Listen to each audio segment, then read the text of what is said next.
नमस्कार प्रेक्षकांनो, तारिणी मालिकेच्या आजच्या येणाऱ्या जबरदस्त भागामध्ये आपण काय पाहतोय? सुरुवातीपासूनच आनंदाचं वातावरण असतं आणि घरामध्ये खूप मोठं सत्य मात्र उलगडण्याची तयारी तारिणीने केलेली असते. इकडे मात्र सुमी आणि केदारने मिळून तारिणीच्या वाढदिवसाचं जबरदस्त प्लॅनिंग केले. प्रेक्षकांनो, चेतना, केदार, सुमी सगळेच खुश असतात की आज तारिणीचा वाढदिवस आहे आणि तिला जबरदस्त सरप्राईज द्यायचे. घरात आनंदाचं वातावरण असतानाच आपल्या पद्मिनीबाईने मात्र जबरदस्त खोडा घातलेला असतो. पद्मिनीने स्पष्ट शब्दात सांगितलेलं असतं की या घरात तारिणीचा वाढदिवस अजिबात सेलिब्रेट होणार नाहीये. एवढंच नाही तर तिच्याबद्दल इतका पुळका असेल ना तर तिला तिच्या माहेरी पाठवा आणि तिच्या माहेरी जाऊन तिचं सेलिब्रेशन करू शकता. इकडे मात्र सगळ्यांना पद्मिनीने खडे बोल सुनावलेले असतात. घरात सगळी तिला समजवण्याचा प्रयत्न करतात, परंतु प्रेक्षकांनो, पद्मिनी अजिबात काहीही ऐकायला तयार नाहीये. आणि हे सगळं सुरू असताना प्रेक्षकांनो, कौशिकी खांडेकर मात्र गायब आहे. कौशिकी नेमकी कुठे गेली आहे? कौशिकीचं नेमकं काय चाललंय? तिच्या डोक्यात कुठलं कारस्थान सुरू आहे हे शोधण्यासाठी तारिणी सुद्धा तिच्या मागावर असते. इकडे मात्र आता तारिणीला वाटतं, तारिणी तिच्या आईचा म्हणजेच वसुधा बेलसरेचा फोटो हातात घेऊन म्हणते, आई, जोपर्यंत तुझा खरा गुन्हेगार माझ्या हाताला लागत नाही तोपर्यंत मी माझा वाढदिवस सेलिब्रेट करणारच नाहीये. आईची शपथ घेत तारिणीने प्रेक्षकांनो ठरवलंय की जोपर्यंत आईला न्याय मिळणार नाहीये कुठलाच आनंद, कुठलंच बड्डे सेलिब्रेशन मी करणार नाहीये. त्यामुळे वाढदिवसाच्या दिवशी तारिणी आता सेलिब्रेशनपेक्षा स्वतःच्या आईला न्याय मिळवून देण्याच्या मिशनवर जास्त लक्ष देत असते. दुसरीकडे मात्र कौशिकी गायब, युवराज सुद्धा गायब आणि दयानंद आणि कौशिकीचं संशयास्पद जे काही बोलणं आहे ते मात्र हेच सिद्ध करतंय की सगळं कारस्थानी हे दोघंच आहेत आणि याबद्दल सगळं दयानंद खांडेकरांना माहिती सुद्धा आहे. हे मात्र तारिणीला कळून चुकलंय. होय प्रेक्षकांनो, तारिणीची खरी ओळख, तारिणी एक सिक्रेट मिशनवाली ऑफिसर आहे हे मात्र जेने दयानंदला सांगितलेलं आहे. आता मात्र प्रेक्षकांनो, कौशिकी नेमक्या कोणत्या मोठ्या कटकारस्थानामध्ये बिझी आहे हा प्रश्न मात्र अजूनही रहस्यमयच आहे. इकडे मात्र मालिकेने खूप मोठं वळण घेतले. प्रेक्षकांनो, दयानंद आणि कौशिकीचं जे काही गुप्तपणे सुरू आहे ते मात्र आता खतरनाक वळण घेताना आपल्याला पाहायला मिळते. तारिणी काही कमी नाहीये, तिने थेट आता जेलाच उल्लू बनवले. जेलाच तारिणीने ट्रॅप करण्याचा मोठा डाव आता केलाय. जेला आता जाणून बुजून सगळी चुकीची माहिती दिली आणि त्यातून खूप मोठा डाव तारिणी आणि टीमने खेळलाय. तारिणीचा भन्नाट गेम आता आहे प्रेक्षकांनो. कौशिकी आणि दयानंदला तिने ओळखले. शेवटी त्या दोघांना मात्र आता चांगली त्यांची गच्चांडी पकडून जेलमध्ये टाकायची वेळ मात्र आलेली असते. आज वाढदिवसाच्या दिवशी खांडेकरांच्या घरात मात्र दयानंद खांडेकरांनी अखेर त्याच्या सत्याची कबुली दिलेली आहे. दयानंदवर आता कुठल्याही प्रेक्षकांनो कोणाचाच असर होत नाहीये. त्यांनी स्पष्ट सांगितले, तारिणीच्या आईच्या मृत्यूमागचं खरं गूढ त्यांनी आता स्वतःच्या तोंडाने सांगितले. आता मात्र तारिणी सगळ्या सत्यापर्यंत पोहोचली आहे, परंतु कौशिकीचा नेमका काय डाव चाललाय हे मात्र तारिणी आज कशी पकडणारे प्रेक्षकांनो, हे सगळं पाहणं फारच रंजकदार ठरणारे. आजचा भाग इतका जबरदस्त दाखवलाय ना, शेवटपर्यंत नक्की बघा. चॅनलवरती नवीन असाल तर चॅनलला सबस्क्राईब करा, व्हिडिओला लाईक करा. इकडे केदार मात्र तारिणीच्या काळजीमध्ये असतो. तो म्हणतो, बॉस काय झालं, तू कशासाठी काळजी करतेस एवढी? तेव्हा तारिणी म्हणते, हे बघ केदार, मला तरी वाटते ही व्यक्ती तीच असू शकते ज्याने युवराजला कॉल केला होता. मला तरी अजूनही तेच वाटतं, त्याच व्यक्तीने माझ्यावर हल्ला केलाय, कारण आपणच त्याच्या रस्त्यामधले मोठे काटे आहोत ना. ती व्यक्ती आपल्या घरातलीच आहे. हे मात्र ऐकून केदारला थोडीशी भीती वाटते. दुसरीकडे कौशिकी, दयानंद खांडेकर दोघे सोबत आता कुठेतरी गेले होते आणि ते दोघे रिटर्न आता घरी आलेले असतात. कौशिकी म्हणते, काका आता खूप उशीर झालाय, उद्याचं डिस्कशन आपण आता नंतर करूया. तेव्हा मात्र दयानंद खांडेकर म्हणतात, हे कसं काय आराम करायचा दिवस नाहीये? ज्या कामासाठी आपण गेलो होतो ते काम तर झालेच नाहीये ना, मग उगाच टाळाटाळ का करायची आहे? ते मला काही बरोबर वाटत नाहीये. कौशिकी मात्र म्हणते, काका तुम्ही हळू बोला, कोणी ऐकलं तर प्रॉब्लेम होईल. कौशिकी म्हणते, तुम्ही अजिबात काळजी करू नका, मी आहे ना, मी सगळं मॅनेज करते, तुम्हाला काळजी करण्याचं काहीच कारण नाहीये. तेवढ्यात प्रेक्षकांनो आपण पाहतोय इथे रक्त कसं काय सांडलंय. ते दोघंही रक्ताचे डाग बघतात आणि पुढे हे दोघं रूमच्या बाहेर जातात आणि ते मात्र पाहतच उभे राहतात. इकडे मात्र केदार, अरे काय झाले तुला, कुणाला लागले, रक्त कुणाचं निघतंय? तेव्हा केदार म्हणतो, नाही मला काही नाही, पण तारिणीला थोडंसं लागलंय. दयानंद खांडेकरांच्या चेहऱ्यावर चेहऱ्यावरचे एक्सप्रेशन बघून तारिणी मात्र त्यांना बरोबर हेरते. खरं काय झाले सांगा रे पोरांनो. केदार मात्र म्हणतो चुकून तिला काहीतरी धक्का लागला आणि तिचा हाताला कट लागलाय. तारिणीला कौशिकी म्हणते अगं इतकं कसं लागलं, कुठं लक्ष असतं तुझं, थोडं तरी सांगत जा, थोडं लक्ष देत जा. तेव्हा तारिणी म्हणते खरं तर इतकं काही नाहीये ताई, पण आता हे थोडंसंच लागलेलं आहे. आम्ही फूल घ्यायला गेलो होतो ना, तिकडेच आता काहीतरी लागलं आणि मी तुमच्यासाठी औषध घ्यायला गेली होती. तेवढ्यात तारिणी मात्र म्हणते तिथं ना एक पत्रा होता, तो चुकूनच मला लागला आणि मला कट आला. तेव्हा दयानंद खांडेकर म्हणतात अगं लक्ष द्यायला पाहिजे तारिणी, किती रक्त वाहिलं, किती डीप येतो कट. कौशिकी म्हणते बरोबर आहे तारिणी, काही ना काही मोहीम तुझी चालूच असते ना. तारिणी विचारते मोहीम? मोहीम कसली ताई, तुम्हाला काय म्हणायचे स्पष्ट बोला. कौशिकी म्हणते अगं कसं आहे ना, तू घराची आता जबाबदारी घेतली आहे म्हणजे तुझं काही ना काही आता चालूच असतं ना. तुझ्या आयडियालाच एक्झॅक्टली मी मोहीम बोलले. इकडे मात्र प्रेक्षकांनो मोहीम म्हटल्याच्या नंतर तारिणीला कळून चुकतंय की आपली खरी ओळख कौशिकी आणि दयानंद खांडेकरांना नक्कीच माहिती आहे. आता या सगळ्या गोष्टी चांगल्या झाल्या पाहिजे. तारिणी मात्र म्हणत असते कौशिकी ताईची आता मला काळजी वाटते, कारण कौशिकी ताईची जी काही काळजी आहे ती आपल्यासाठी मात्र आता डेंजरस आहे. इकडं मात्र केदारला सगळं खटकतं. कौशिकी ताईंनी तुझ्या हातावर हल्ला केला ना तारिणी. तारिणी म्हणते शक्यता नाकारता येत नाहीये, हा हल्ला नेमका कौशिकी ताईनेच केलेला आहे, पण मला अजूनही गॅरंटी नाहीये. दुसरीकडे प्रेक्षकांनो जे सगळ्या टीमला मात्र म्हणत असते काय अपडेट आहे, तुम्हाला काही भेटलं का? मी ज्यांच्याबद्दल तुम्हाला इन्फॉर्मेशन सगळी माहिती काढायला सांगितली, दयानंद खांडेकर, पद्मिनी, युवराज यांचे कॉल रेकॉर्ड मागितले. दयानंद खांडेकर खूप वर्षांपासून MNNचा CEO होता, तो मीडिया हाऊस चालवायचा. तेव्हा कमांडर मात्र म्हणतो हो आम्ही त्यांच्यावर आता आधीपासून डाऊट घेऊन आहो, पण त्यांना क्लीन चिट मिळाली होती. जितक्या वेळा आम्ही त्यांच्यावर डाऊट घेतलाय ते अगदी इझिली बाहेर निघाले. तेव्हा मात्र ती म्हणते कोणाबद्दल काय सांगताय तुम्ही? कौशिकी खांडेकर सुद्धा खूप मोठी व्यक्ती आहे, तिच्याबद्दल काही अपडेट मिळाले तुम्हाला?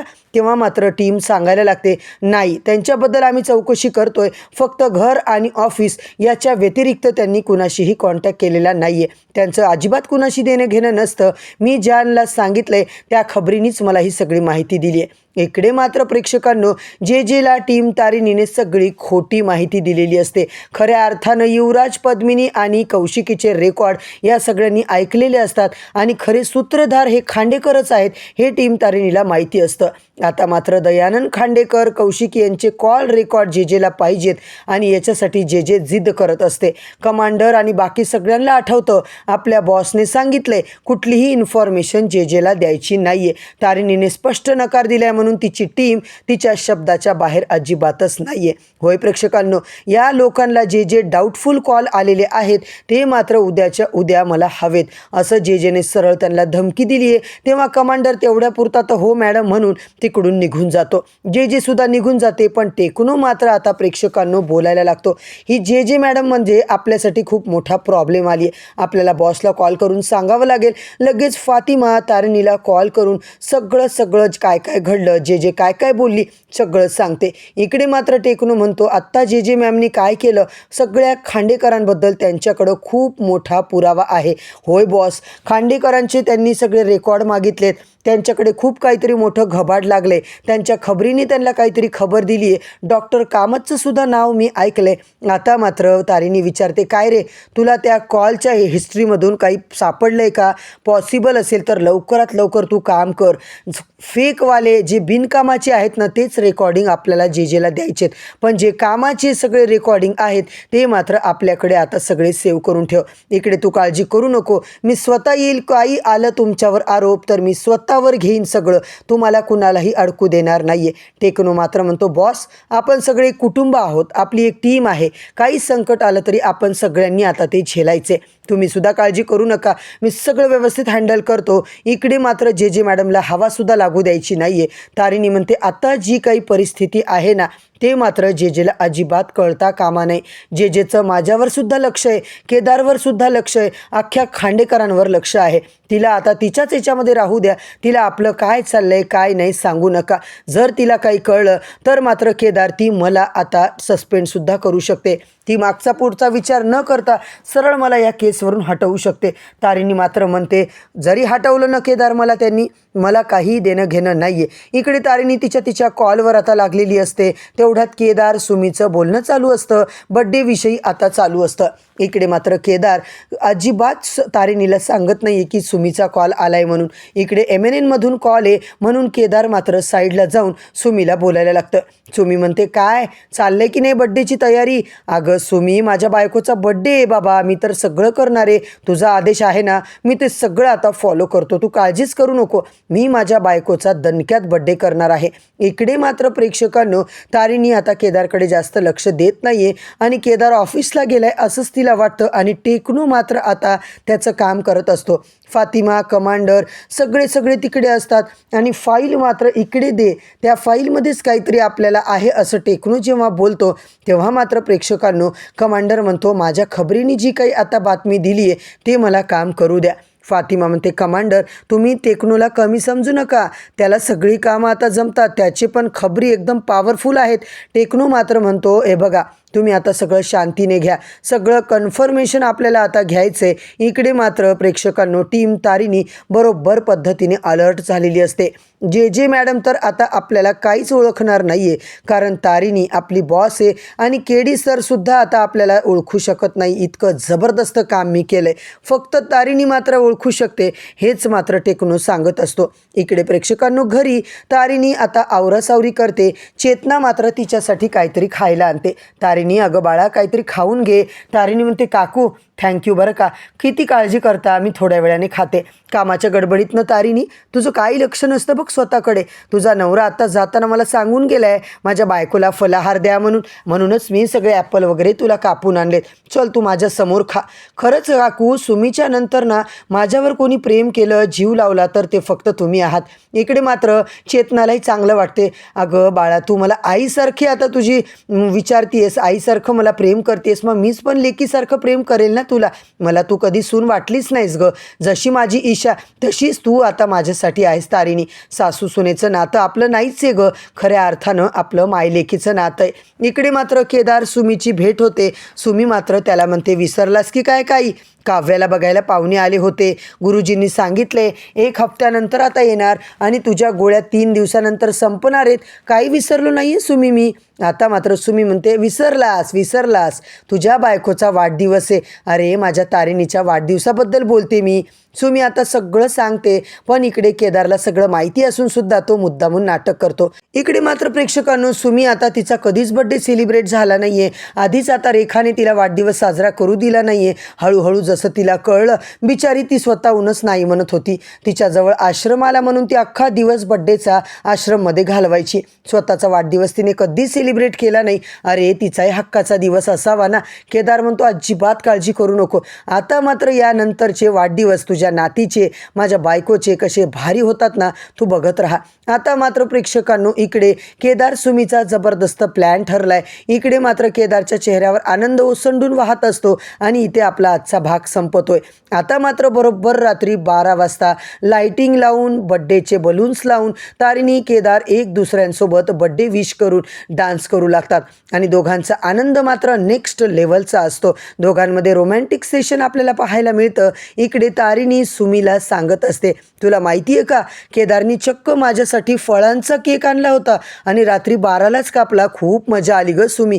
चेतना मात्र म्हणते, आज तारिणीचा बड्डे आहे, जबरदस्त प्लॅन करायचा आहे. केदार म्हणतो, हो काकू, मी मात्र आता इकडे खूप मोठं सरप्राईज करणार आहे, पण पद्मिनी मात्र चांगलाच खोडा पाडते. त्याच्यामध्ये अजिबात सेलिब्रेट करायचं नाही आहे. या पोरीचं आपल्या घरामध्ये काहीही सेलिब्रेशन होणार नाही आहे, कारण हिच्यामुळे माझा युवराज जेलमध्ये राहिला आणि त्या तारिणीचा बड्डे मी अजिबात आता या खांडेकरांच्या घरात सेलिब्रेट करू देणार नाही आहे. इकडे मात्र प्रेक्षकांनो, तारिणीला खूप वाईट वाटतं. तिला तिच्या आईची आठवण येत असते. इकडे मात्र पद्मिनीचा तो डायलॉग तारिणीला आठवतो. तिला जर एवढा पुळका असेल ना बड्डे सेलिब्रेट करायचा, तर आपल्या माहेरी जा आणि माहेरच्या लोकांसोबतच करायला सांग.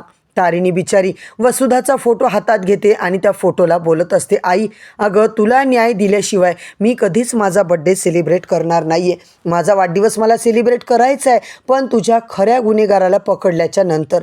तेव्हा आता मलाच बड्डे माझा साजरा करायचा आहे गं, पण जोपर्यंत मी तुझ्या गुन्हेगाराला पकडत नाही, तुला न्याय मिळवून देत नाही, तोपर्यंत मला कुठलंच सेलिब्रेशन करायचं नाही आहे. मला काहीच कशामध्ये इंटरेस्ट नाही आहे. इकडे मात्र प्रेक्षकांनो, तारिणीच्या बड्डेसाठी सगळे सगळेच आता एक्सायटेड असतात आणि बड्डेमध्येच आता खूप मोठा ट्विस्ट येताना आपल्याला पाहायला मिळणार आहे। बड्डेच्या दिवशी केदार मात्र खूप मोठं प्रोजेक्टर लावतो आणि त्या प्रोजेक्टरवर मात्र चुकून आता तारिणीच्या हल्ल्याचे फोटो मात्र डिस्प्लेवर आलेले असतात।